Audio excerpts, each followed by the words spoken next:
Batman v Superman was a dark take on DC's most iconic heroes, geared to be appreciated by edgy 13-year-olds. The same year, DC released another film aimed at an older audience, edgy 14-year-olds. DC's top edgy villains were thrown together in an edgy adventure film that was stylish, action-packed, and bleedin' edgy.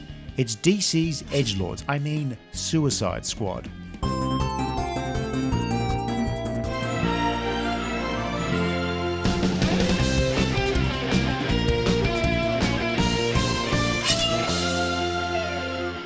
Suicide Squad. Writer-director David Ayer took the blueprint set down by Zack Snyder and ran with it, into the ground. So, cards on the table, Suicide Squad was a financial success, but a critical failure, and it's reviled almost as much as Batman v Superman.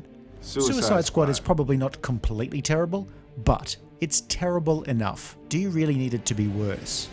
So in this post-BVS world of a dead Superman, Amanda Waller, hard-nosed director of secret government organisation Argus, has a plan to put some of the ultra-villains and evil metahumans they have festering in prison to some positive use. That plan is to stick little bombs in their necks, have them walk a few miles, shooting things and cracking wires. What, I got a hickey or something? Enchantress, a witch inhabiting the body of Colonel Flagg's girlfriend, is doing something that must be stopped.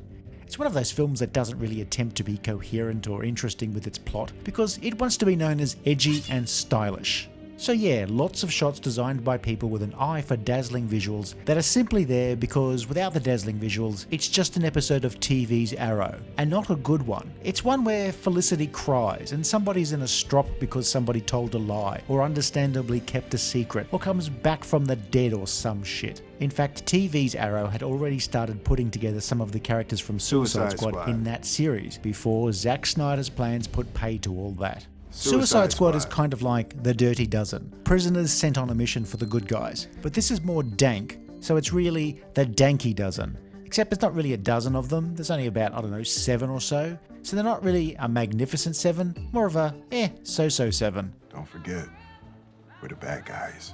There's Deadshot, a guy who's a crack shot. But again, don't go by what it says on Urban Dictionary, he's just good with guns.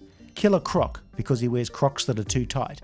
El Diablo, who, although he's a literal fireman, couldn't get the domain rights to El Bombero. There's Captain Boomerang. Okay, Captain Boomerang. There's mission leader Colonel Flagg, and his right-hand woman Katana.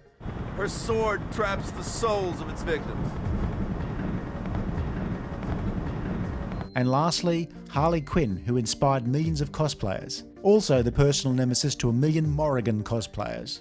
You're my friend too. And since Harley Quinn is the Joker's girlfriend, that means we need a new Joker.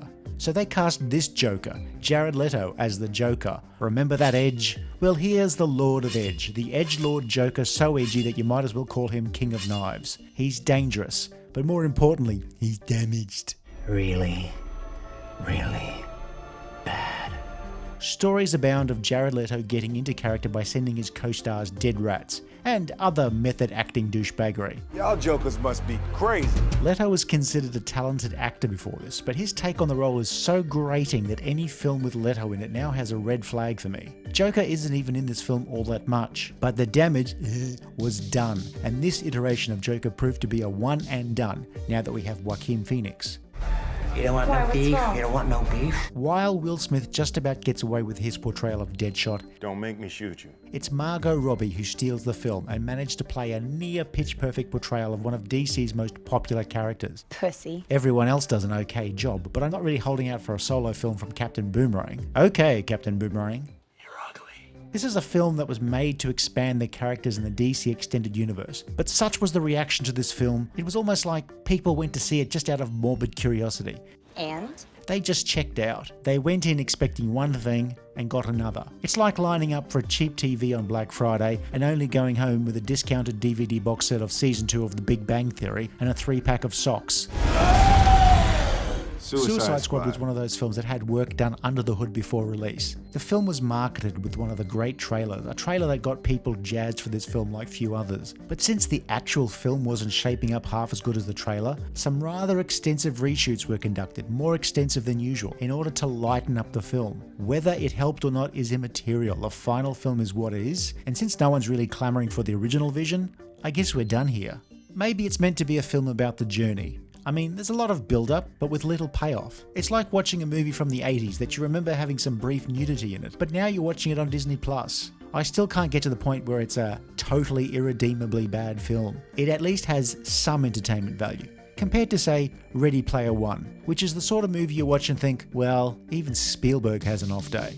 The film gave us a new interpretation of the Joker that was thankfully very quickly buried. A live-action Harley Quinn that was the one popular aspect that led to her getting her own movie, Birds of Prey, The Fantabulous Emancipation of One Harley Quinn, which for some reason didn't do all that well. Suicide Squad as a concept isn't completely dead yet, since director James Gunn is making a rebooted version called The Suicide Squad. Maybe that will turn out okay, or maybe it's like covering a dog turd with a face mask.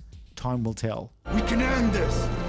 So the question has to be asked, of DC's trilogy of disappointment, Batman vs Superman, Suicide Squad and Justice League, which of these three was most damaging to the long-term viability of DC's extended universe? You'll find out when we eventually look at Justice League.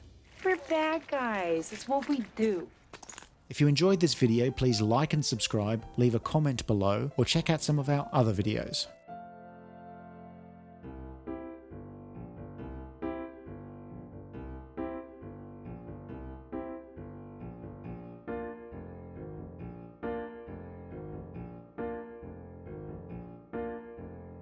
Suicide Squad.